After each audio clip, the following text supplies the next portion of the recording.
السلام عليكم. معكم زيد حسن. في الفيديو ده هبدأ رحلة 90 يوم.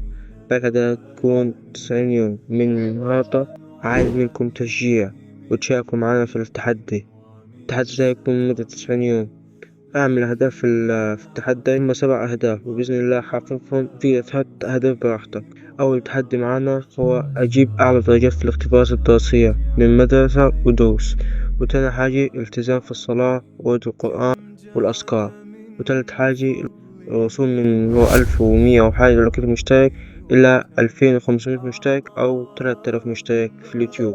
رابع هدف معانا هو نشر 25 فيديو على اليوتيوب بمعدل فيديوهين في الأسبوع. خامس حاجة هنزل فيديوهات يومية على التيك توك واليوتيوب الشورت. سادس حاجة الانتظام في الرياضة كل يوم. وسابع حاجة تقليل استخدام التليفون.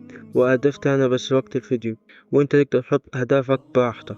وبإذن الله كل أسبوع هنزل فيديو ملخص الأسبوع، وده بعيد عن التحدي اللي هو 25 فيديو. يعني حوالي هنزل 38 فيديو في التحدي كله، وده إنجاز بالنسبة لي صراحة، إن أنا مش بقدر أنزل الكمية دي في الوقت ده. ويا رب التحدي يكمل على خير. ودي أهداف الأسبوع الأول: واحد، أجيب درجات في الدروس أعلى حاجة والتزم بالتودو ليست اللي انا عامله. وتاني حاجة الفيديو ده يجيب عدد مشاهدات كتير، واعمل الفيديو ده واعمل فيديوهين تاني اللي هو فيديوهات بقى التحدي، بقى الفيديوهات التحدي من 25 فيديو، اعمل منهم فيديوهين الاسبوع ده.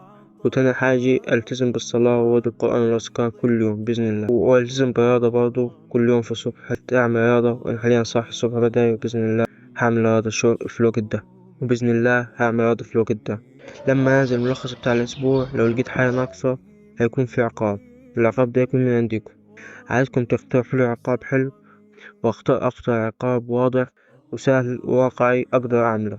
يلا مستنيكم في اخر الاسبوع. وتابع فيديوهات شورت.